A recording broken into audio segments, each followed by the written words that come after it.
Get your free copy of the complete tutorial at www.teachucomp.com/free.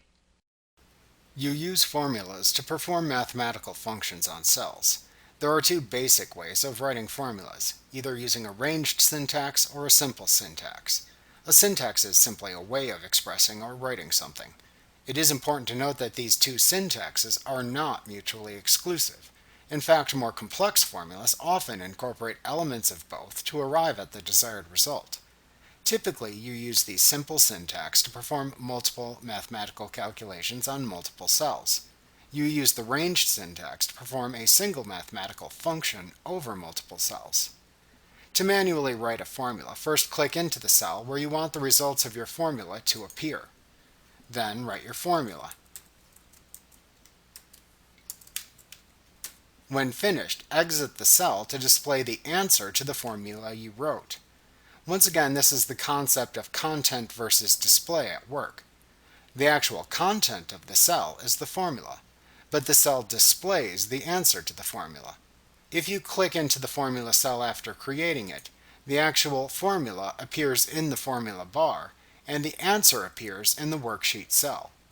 To show the actual formulas in the worksheet, you can press the Control key and the single left quotation mark key at the same time. When manually creating ranged syntax formulas, first select the cell into which to enter the formula. Then type the equal sign. Formulas always start with an equal sign. This prevents Excel from interpreting the formula as a simple text entry, since formulas are just letter and number combinations. Next, type the name of the function to perform on the cell range or cell ranges. Then type an open parenthesis. Next, type the cell range or cell ranges upon which to perform the function. Finally, type a closed parenthesis. Then exit the cell using your keyboard or click the checkmark button in the formula bar in order to set the formula. Note that you don't use spaces between elements in the formula. However, they are not case sensitive.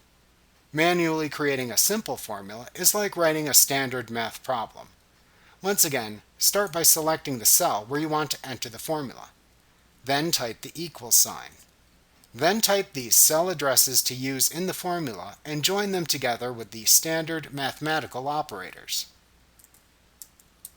You can also enter standard numbers into a formula if desired. However, you will more often want to manipulate the values of the cells, which may change, and so you will more often use cell references instead. If you want to perform a single calculation on a range of cells, it is usually easier to use the ranged formula syntax instead of the simple formula syntax. In simple formulas, the standard order of operations applies.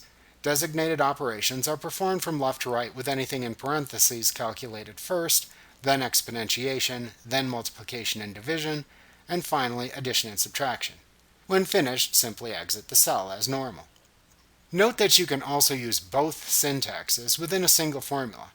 For example, to sum the first 10 cells in column A, and then subtract from that value the sum of the first 10 cells in column B, you could express it as a single combined formula. In this case, it would be something like equals sum A1 through A10 minus the sum of cells B1 through B10. In this case, you are using a simple syntax formula to subtract the values derived from two ranged syntax formulas. Most of the more complex formulas you create incorporate both syntaxes to derive the answer. Formulas that use cell references are automatically recalculated when you enter or change the values in the cells referenced by the formula. This is one of the best features of Excel, and one of the reasons you will rarely find numbers manually entered into a formula.